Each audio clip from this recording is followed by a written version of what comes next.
सबसे विराट जनतंत्र जगत का आ पहुंचा, 33 कोटि हित सिंहासन तैयार करो।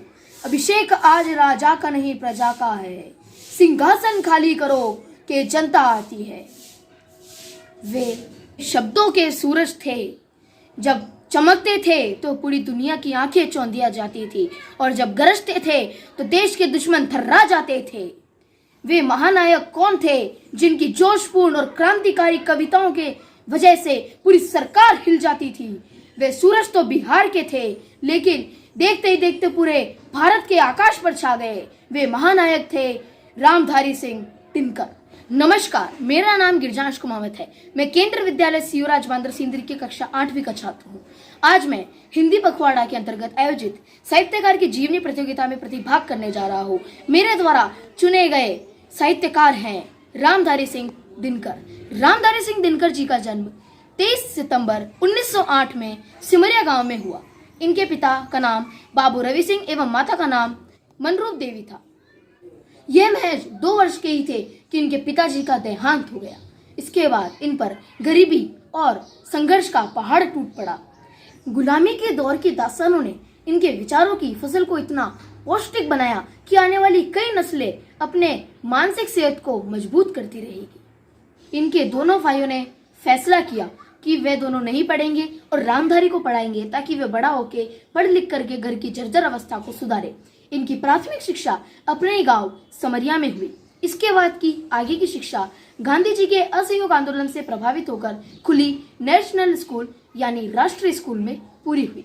यहाँ पर इनके विचारों की फसल को 3 साल तक सींचा गया। अपनी पढ़ाई पूरी करके घर की जर्जर व्यवस्था को सुधारने के लिए इन्होंने प्रांत के जमींदारों द्वारा बनाए गए विद्यालय में हेडमास्टर का पद 55 रुपए माहवार में स्वीकार किया एवं वहां पर नौकरी करना शुरू कर दी। लेकिन सामंती विचारों के विरोधी होने के कारण इन्होंने इस नौकरी से इस्तीफा दे दिया एवं ये नौकरी छोड़ दी। घर से सरकारी नौकरी का दबाव बढ़ने लगा तो रामधारी सिंह ने अपने मन के द्वंद्व को कविता के छंदों में उतारना शुरू कर दिया।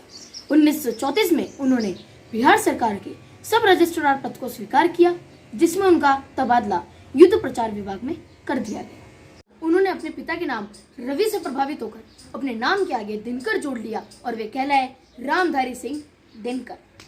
हिंदुस्तान की पौराणिक कथाओं के जरिए गुलाम भारत की तस्वीर प्रतीक बनकर रामधारी सिंह की कविताओं से झलकने लगी। सबसे पहले प्रकाश पत्रिका में उनकी कविताओं को जगह मिली। उनकी कविताओं का प्रकाश चारों तरफ फैलने लगा। उन्होंने महज 20 वर्ष की उम्र में 10 गीत लिख दिए। ये 10 के 10 गीत विजय संदेश नामक पत्रिका में छापे गए, और जब ये गीत छात्र सौदर नामक पत्रिका में दोबारा छापे गए तो लोग उन्हें एक शानदार कवि के रूप में मानने लगे। 1933 में उन्होंने एक कवि सम्मेलन में अपनी हिमालय कविता सुनाई तो लोग भड़क उठे। उनको रात भर लोगों की फरमाइश पे ये कविता बार बार सुनानी पड़ी, और 1935 में आखिरकार वो शुभ दिन आ गया जिस दिन रामधारी सिंह दिनकर जी का पहला कविता संग्रह रेणुका प्रकाशित हुआ। इस संग्रह से पूरे गुलाम हिंदुस्तान में क्रांति की चिंगारी सुलग उठी। इसके बाद इन पर केस चलाया गया तो इन्होंने वहां के जज को बोला, क्या देशभक्ति करना अपराध है? तो न्यायाधीश ने कहा, देशभक्ति करना अपराध नहीं है, लेकिन सोच कर करिए, सरकार को नुकसान नहीं होना चाहिए। इसके बाद वे बरी हुए। जरा सुनिए रेणुका के कुछ छंद। सत्य का जिसके हृदय में प्यार हो, एक पत बलि के लिए तैयार हो, फूक दे सोचे बिना संसार को, तोड़ दे मझधार भी जा पतवार को, तोड़ दे मझधार भी जा पतवार को। उम्र की परिपक्वता के साथ अधिकांशतः उनका मन इस द्वंद्व में पड़ जाता था कि देश के लिए कौन सा रास्ता सही है, गांधी जी का रास्ता के भगत सिंह, चंद्रशेखर एवं सुभाष चंद्र बोस जी का रास्ता। अधिकांशतः उनका मन क्रांतिकारियों के साथ जा बैठता था, इसलिए वे क्रांतिकारी कविताएं ज्यादा लिख देते थे। इसलिए उनका तबादला 2 साल में 24 जगह हो गया, यानी कि 2 महीने में 1 तबादला। इसके बाद उन्होंने तंग आकर 1935 में अपनी नौकरी छोड़ दी। इसके बाद वे योगी पत्रिका से जुड़े। 15 अगस्त 1947 को देश आजाद हुआ। रामधारी सिंह खुश थे लेकिन दुखी भी थे, क्योंकि अंग्रेजों ने जाते जाते देश के बंटवारे कर दिए। एक हिंदुस्तान हुआ, एक पाकिस्तान। इस द्वंद्व में उन्होंने फंसकर कई कविताएं लिखी। इसके बाद वे 2 बार राज्यसभा में चुने गए। जब वे राज्यसभा में बोलने के लिए खड़े होते थे तो पूरी राज्यसभा चुप हो जाती थी और रामधारी सिंह दिनकर को ध्यान से सुनती थी। एक बार तो उन्होंने पूरे राज्यसभा को ललकार दिया कि जिस भाषा में नेता राज्यसभा में काम करते हैं उस भाषा में वोट मांगकर दिखाएं तो देखिए क्या नतीजा होगा। इसके बाद उन्होंने कई सारे कविता प्रकाशन निकाले, जैसे रसवंती, हुकार, रेणुका, उर्वशी, परशुराम की प्रतीक्षा, कुरुक्षेत्र, समानांतर, नील कुसुम, द्वंद्व गीत आदि।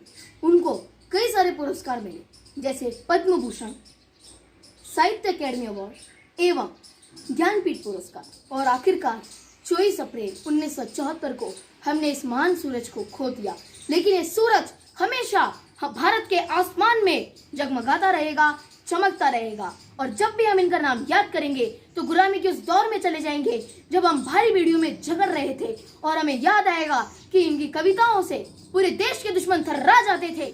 धन्यवाद।